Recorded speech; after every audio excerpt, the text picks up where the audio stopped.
आत्म्या कुमारी है और मैं यहाँ पर अपने पति की शिकायत को लेकर साहब से मिलने के लिए आई हूँ।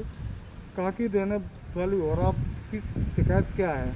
मैं कानपुर देहात की रहने वाली हूँ और मेरे हस्बैंड मुझे 1 महीने पहले यहाँ पर छोड़कर चले गए हैं। उस बात के लिए मैं यहाँ पर शिकायत दर्ज कराने साहब के पास पहले भी 2-3 बार आ चुकी हूँ, पर मेरी सुनवाई कोई नहीं हुई, इसलिए आज मैं डीएम साहब से फिर दोबारा मिलने आई हूँ। कहाँ पे रहती हैं आप? और आपके पति कहाँ गए? क्या मामला क्या है? पूरी बात क्या है? मेरी शादी 6 जनवरी 2021 को कोर्ट मैरिज हुई थी इलाहाबाद में, व मंदिर में हम दोनों ने शादी की थी। उसके बाद वो मुझे यहाँ सिकोहाबाद में कमरा लेकर रख रहे थे और उसके बाद 3 अप्रैल 2021 को मुझे यहाँ अकेला अनजान शहर में छोड़कर चले गए। मैंने बहुत खोजबीन की, कई जगह पता लगाने की कोशिश की, कहाँ है कहाँ नहीं है, साथ में मेरा फ़ोन छीन के लेके चले गए। मैंने कई बार सिरसागंज थाने में जाके कंप्लेन की, पर वहाँ एसओ साहब को इन लोगों की तरफ से पता नहीं क्या है, वो मेरी एक भी बात की सुनवाई नहीं कर रहे, बार बार मुझे भगा दिया जाता है वहाँ से। तो मैं यहाँ पे कप्तान साहब से 2 बार मिली, जिस दिन वो गायब हुए थे 3 अप्रैल 2021 को, उसके बाद 16 अप्रैल 2021 को फिर डीएम साहब से भी उसी दिन मैं मिली। यहाँ पे मैंने प्रार्थना पत्र दिया, पर मेरे किसी भी प्रार्थना पत्र पर कोई भी सुनवाई अभी तक नहीं की गई है। और जहाँ मैं जिस मकान में रह रही थी, उस मकान मालिक ने भी मुझे कमरे से बाहर निकाल दिया। और उसके बाद मैं उनके घर गांव में गई, तो गांव में मेरे साथ बुरी तरह मारपीट की गई, मुझे घर से निकाल दिया गया। इनका जो भतीजा है गुंजन, वो मुझे जान से मारने की धमकी देता है और कहता है यहाँ से चली जाओ, अगर यहाँ से नहीं जाओगी तो मैं तुम्हें जान से मार दूँगा। उसके बाद तब से मैं दर दर भटक रही हूँ, कभी रेलवे स्टेशन पर, कभी बस स्टैंड पर। एक दिन मैं धर्मशाला में रुकी सर, और आज मैं यहाँ पे डीएम ऑफिस में आई हूँ इस बात को लेकर कि मेरे रहने खाने की व्यवस्था की जाए, मुझे उसके घर पर पहुँचाया जाए। आपका पति कहाँ का देने वाला है और आपका भाई का कहाँ पे? आप अपने भाई की खुद क्यों नहीं है? सर, मेरे पति यहाँ पर सिरसागंज थाना क्षेत्र के गांव पैगू के रहने वाले हैं और मेरा मायका कानपुर देहात में है। मैंने कोर्ट मैरिज की थी घर वालों के अगेंस्ट, इस वजह से मैं अपने घर भी नहीं जा सकती हूँ।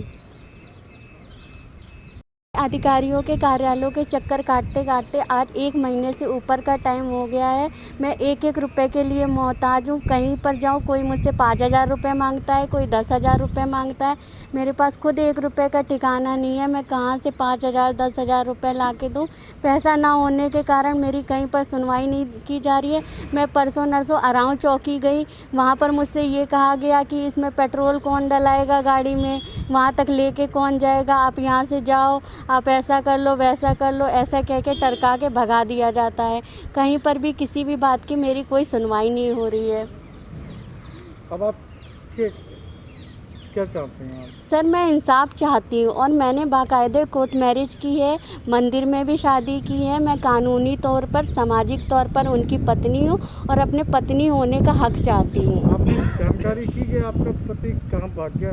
सर, मैंने बहुत जानकारी की है, कोशिश की, पर उनका कहीं पता नहीं चल रहा है। उनका पासपोर्ट और कंपनी का फ़ोन जो घर पर था, अब वो घर पर नहीं है। इनके घर वालों को पूरी तरह जानकारी है कि इनका बेटा कहाँ पर है, कहाँ नहीं है। इन्होंने कंपनी का फ़ोन, उसका पासपोर्ट उसको पहुंचा दिया है। हो सकता है ये सऊदी अरब चले गए हैं या कहां पर है, मुझे इस विषय में जानकारी नहीं है। ये लोग मेरे साथ इसलिए ऐसा कर रहे हैं, ये लड़की कितने दिन ऐसे परेशान होगी, 10 दिन 15 दिन महीना भर, उसके बाद जब इसके पास ना रहने की व्यवस्था होगी ना खाने की, ये खुद ब खुद परेशान होकर यहाँ से चली जाएगी। आपकी इनसे जान पहचान कैसे हुई थी? सर, हम लोग कठेरिया समाज ग्रुप पर जुड़े हुए थे, मैं भी कठेरिया हूँ और ये भी कठेरिया ही है, तो हम दोनों की जान पहचान वहाँ से हुई थी। तो मैंने इनसे जब शुरुआत में ही पूछा था कि क्या आप शादीशुदा हैं, इन्होंने बोला था नहीं मैं शादीशुदा नहीं हूँ, मेरा 2021-22 में शादी करने का प्लान है। उसके 3 साल तक हम लोग रिलेशन में रहे।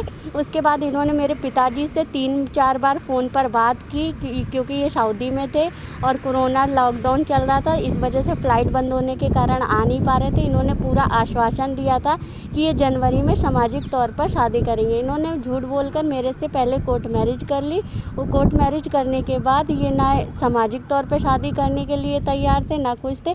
बहुत दबाव बनाने के बाद ये मुझे यहाँ सिकोहाबाद में कमरा लेकर रखने लगे। उसके बाद ये मेरे साथ ऐसा बर्ताव करने लगे कि ना इसको रहने का दो, ना खाने का दो, ये परेशान होकर कैसे भी चली जाएगी। जब उनका ये सब नहीं काम चला तो इन्होंने यहाँ पे हरिओम विधायक जी हैं, उनसे दबाव बनाने की कोशिश की कि इसको दबाव बनाया जाए तो ये यहाँ से चली जाएगी। मैं वहाँ पर गई, मैंने अपनी सारी बात रखी।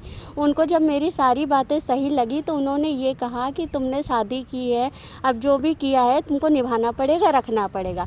उसके बाद इन्होंने दूसरा चाल मेरे साथ ये किया, बहुत ज़्यादा दारू पी के फेक वीडियो बनाया जिसमें इन्होंने ये बोला मैं इस लड़की ने मेरे से 45 लाख रुपए लिया था, उस दबाव में मैंने शादी की है और मैं आत्महत्या कर रहा हूँ, मेरी आत्महत्या की जिम्मेदार ये लड़की है।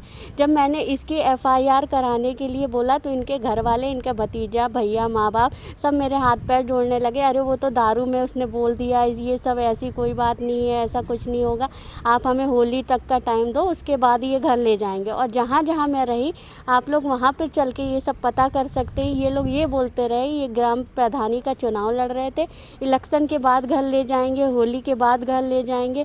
ना ये लोग मुझे घर लेके गए, ना ही इन्होंने आज तक ये जानने की कोशिश की कि मैं कहाँ हूँ, कैसे हूँ, मेरे पास खाने की व्यवस्था है या नहीं।